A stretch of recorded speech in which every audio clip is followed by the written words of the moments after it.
Kita tengok orang makan kan, kalau di kedai kadang ada yang asing letak tepi. Tak usik, tauge tak usik, kangkung apa semua, dia makan memang tak suka sayur. Jadi kita nak memberikan apakah formula terbaik dan juga saran dan motivasi supaya kita jatuh cinta kembali dengan sayuran. Okey, baik. Kita terus nak bersama dengan tetamu istimewa kita. Dah pun bersedia bersama kita. Di sebelah kiri saya Puan Shazaliana, pakar nutrisi pagi ini. Assalamualaikum. Waalaikumsalam. Apa khabar, sihat? Semalam dah makan sayur Ya, alhamdulillah dah makan sayur. Okey. Wajib ada setiap hari. Kita tadi berdasarkan laporan yang disediakan oleh wartawan kami menyaksikan 95% rakyat Malaysia tak makan sayur. Bukan peratusan yang kecil sebenarnya. Ya, betul. Kita nak tahu kenapa orang Malaysia tak suka makan sayur. Okey, bila kita tengok balik kepada kajian mobiliti kebangsaan, memang dah terbukti 95% rakyat Malaysia tak cukup makan sayur. Maksudnya 5% dia cukup. Bila cakap cukup ni berapa cukup? Sebab ramai kata, saya dah makan sayur. Tapi cukup ke tidak?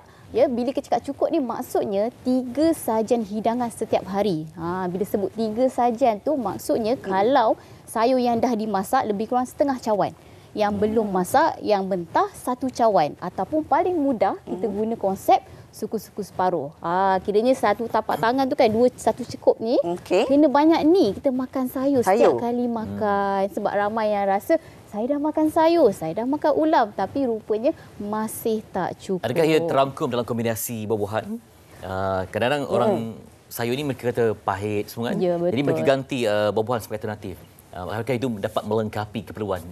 Masih belum cukup melengkapi sebenarnya sebab kalau ikutkan kita punya saranan ialah 3 sajian hidangan sayur-sayuran, 2 sajian hidangan buah-buahan. Dia tak campur sekali sebenarnya asing ya sebab setiap jenis sayur ada mempunyai antioksidan dan manfaat yang berbeza. Ya, bila kita tengok balik ada kaitan antara masalah rakyat Malaysia yang separuh obes, obesiti masalah rakyat Malaysia ni separuh mereka adalah obesiti disebabkan oleh kekurangan makan sayur juga. Dan sekiranya ini berserenjang juga dengan keperluan serat harian ya. Ya, betul. Kita juga serat ni macam-macam lah yang akan berlaku. Jadi macam mana langkah yang ada?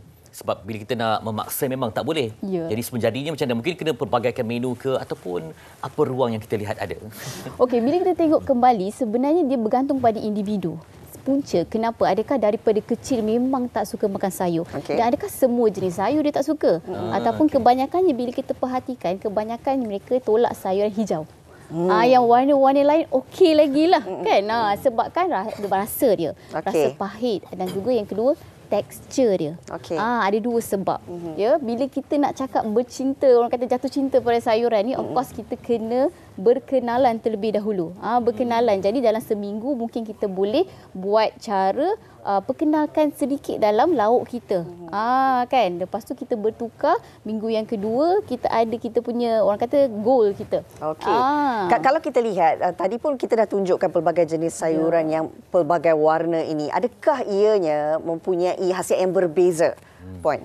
Ya, betul. Sebab setiap warna, contoh sebagai contoh kalau warna oranye dia beta carotene. Yang seperti daripada lobak merah lah. Kalau warna merah lycopene. Ya, setiap antioksidan ni manfaat dia berbeza. Contoh lycopene tadi bagus untuk jantung. Yang beta carotene bagus untuk mata.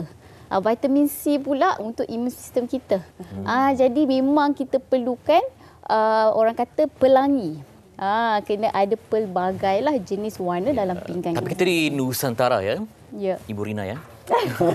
Kadang-kadang sayur, kita kena, ialah macam-macam sayur dia, tapi diminyakkan terlalu banyak ya. Kadang-kadang kita memanglah nak sayur tapi ayam penyetnya bak kata kebat Indonesia saya, usah ditepungin. Kalau ditepungkan, bermaksud dia punya kalori akan bertambah, minyaknya pun melimpah ruah. Jadi asalnya nak menyihatkan badan dengan sayur tapi jadi masalah pula bila menu atau ramuannya segitu. Faham. Okey, dia sebenarnya ikut pada tahap semestinya bila kita makan sayur yang kurang minyak dan juga sayur tu tidak masak terlampau lama, dia dapat mengekalkan juga vitamin dalam tu. Sebab kita tahu kalau haba tu terlampau tinggi pun dia boleh menjejaskan kandungan nutrisi dalam sayur-sayuran. Bila kita sebut balik, mungkin ada orang tu dia memang jenis tak makan sayur, dengan cara dia membuat sedemikian menu tu menggalakkan dia makan sayur. Tapi janganlah sampai ke tahap tu, sampai ke sudah. Kita ada langkah-langkah dia lah. Kalau sayur sesuai tak kalau dijuskan untuk orang yang tak makan sayur? Boleh. Sangat kiranya nak berbanding dengan masakan, lebih baiklah jus. Tapi yang paling baik ialah kita makan sedia ada. Bentuk asal tu. Adakah khasiatnya juga sama kalau kita juskan dia? Selagi kita masih tak tapis serat dia. Sebab kalau kita biasanya bila buat jus tu dia tapis kan, dia kira serat dia tertinggal. Hanya dapat air, dapat vitamin dan juga kita kata kandungan gula dalam tu lah, especially buah lah terutamanya. Jadi lebih elok kalau disarankan makan secara asalnya. Ya, Okey, kita ada satu pandangan komen daripada penonton di Facebook. Cara paling senang untuk paksa orang makan sayur, campurkan sayur dalam masakan. Contoh, masukkan sikit sayur dalam telur dadar. Makan rojak dan burger setiap hari. Rojak dan burger ada sayur timun dan kobis. Makan mi goreng dan mihun ada tauge dan daun bawang. Ini cara paling mudah sebenarnya untuk kita sama-sama rasa nikmat makan sayur tu. Tapi kalau kita lihat, seperti kata Puan Syazah tadi kan, bila kita nak amalkan suku-suku separuh tu, tak mungkin semua boleh laksanakan. Sebab kita kadang-kadang kalau pergi kedai pun ikut sedap tekak selera kita. Bagaimana kita nak pastikan sayur yang kita ambil tu memang cukup untuk satu hidangan? Okey, sebab itulah datangnya konsep pinggan suku-suku separuh. Lagi mudah kalau kita tengok separuh pada pinggan kita tu ada buah, suku tu, dan suku lagi sayur-sayuran. Bukan mudah, bukan sesuatu yang mudah. Bukannya kita hari ni orang kata matlamat saya nak makan sayur, terus berubah. Tak. Bila kita sebut tentang habit ni, dia bukan satu benda yang kita boleh bertukar secara drastik.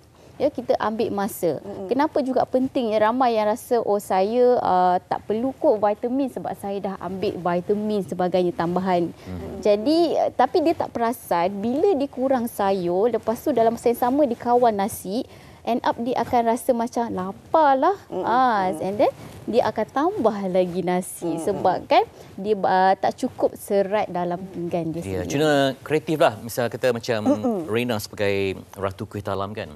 Maksudnya dalam tu ada talam keladi lah. Kalau yang kuih lain pun kena pandai lah. Kuih cara ke asal ada sayur dalam tu kita kreatifkan. Laksa pun ada komposisi timunnya. Betul. Jadi itulah dia sebab kita kadang ni bagi yang tak makan sayur, apakah implikasi pada jangka masa panjangnya? Mungkin kulitnya nampak berbeza ke atau apa? Yang paling mudah ialah sembelit lah sebab kekurangan serat. Tapi selain pada tu, dia juga akan bagi impak yang jangka masa panjang, obesiti, masalah kencing manis, masalah darah tinggi. Yang tu kita tak perasan sebenarnya. Sebab sayur sangat memberi peranan yang penting dalam pengawalan gula dalam darah. Jadi saya tahu bukan senang, tapi mungkin kita boleh buat lempeng. Macam saya pernah share dekat saya punya social media. Saya buat lempeng bayam. Sebab masalah orang ialah dia tak suka rasa sayur. Bila kita buat dengan cara tersebut, dia tak ada rasa hijau tu. Cuba colour je ada. Saya tengok ada juga yang kreatif buat pegaga crispy. Tapi tepung tu daripada yang biasa kita gunakan untuk ayam kan. Bayam boleh dijual, kemudian apa lagi? Cendawan ke. Sebab saya teringat ada satu beri formula ni. Dia kata kena ada mushroom, G bombs, green, B bean, O onion, kemudian M mushrooms, B berries, S seed. Dia lengkap lah. Ada berbawang, ada bijian, bijirin semua. Jadi pelbagai jenis berry yang bagus untuk antioksidan. Kena buat formula, tapi itulah nak konsisten tu yang paling payah kan. Okey. Itu kita tahu tentang sayur lah kan. Memang walaupun tak suka, kena belajar untuk rasa suka. Pilih sayur yang kita minat dulu. Ada banyak jenis sayur. Ada banyak jenis sayur, betul. Dan pastinya juga selain pada sayur, buah-buahan. Kita nak tahu juga buah bagaimana sebenarnya yang memberi manfaat untuk seseorang. Buah apa yang sebenarnya sesuai? Sebenarnya bila sebut pasal buah ni, tentang buah ni, dia sama saja dengan sayur-sayuran. Dia bergantung jenis warna dia. Kita boleh tahu dia punya manfaat dan antioksidan daripada warna buah tersebut. Kalau sabu juga macam tomato, warna merah, jadi strawberry pun warna merah, jadi dia ada mengandungi lycopene. Ya, jadi semua ni seperti yang kita tengok ya mempunyai antioksidan yang berbeza. Jadi sebab itulah mungkin satu hari tu kita boleh campur. Okay, hari ni warna merah, esok warna kuning, kan, lusa warna purple, warna ungu dan sebagainya. Pelbagaikan. Sebab tu ramai yang kata kita kena makan ikut warna pelangi. Macam tu. Dan hidangan dia juga berbeza untuk setiap buah. Apple, pear, orange tu satu hidangan satu biji. Kalau buah jambu setengah biji. Anggur jangan lebih daripada 8 biji. Ya, Katria ya. Jangan sampai dua ulang. Okey. Tapi saya terbaca lah macam betik ni ada yang buat satu puisi malaikatnya buah betik. Wow. Maksudnya dia punya khasiat tu sangat luar biasa. Banyak kategori sayur ataupun makanan yang dikategori sebagai superfood ya. Ya. Kita ambil contoh macam lemon, kemudian almond. Okey. Ada soalan lagi? Daripada sahabat-sahabat kita. Ada soalan yang minta kami tanyakan. Sayur ni sebenarnya elok makan mentah kan atau dimasak? Dia bergantung pada jenis sayur sebenarnya. Tak ada masalah kedua-duanya.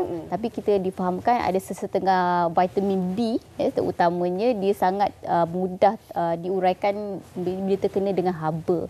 Jadi kalau nak masak tu jangan terlalu lama lah sampai layu kecut sangat. Kita tak ada masalah lah nak buat ulam ke, nak masak ke. Cuma of course kita cuba untuk kurangkan penggunaan minyak lah. Macam tadi crispy tu mungkin sesuai pada awal-awal untuk kita biasakan makan sayur. Tapi bukanlah sampai bila-bila lah kita just mengharapkan bergantung pada tu saja sebagai sumber sayuran kita. Baik. Jadi itu dia, moga-moga ada anjakan paradigma dalam makan sayur ni. Sebab kita melihat kepada kajian demi kajian jurnal secara ilmiah saintifik semua. Pembuktian juga macam kita tengok warga emas di kampung yang betul-betul melazimi makanan hijau, ulama-ulama semua nampak sihat, cergas dan cukup kemampuan mereka. Jadi moga itu menjadi motivasi untuk anda makan sayur dalam setiap hari. Kalau boleh kita naikkan lagi peratusan orang makan sayur itu, bukannya tak makan 95% tapi makan 95% orang makan sayur di Malaysia. Terima kasih kita nak ucapkan kepada Puan Shazaliana, pakar nutrisi, berkongsi tentang manfaat makan sayur untuk hari ini.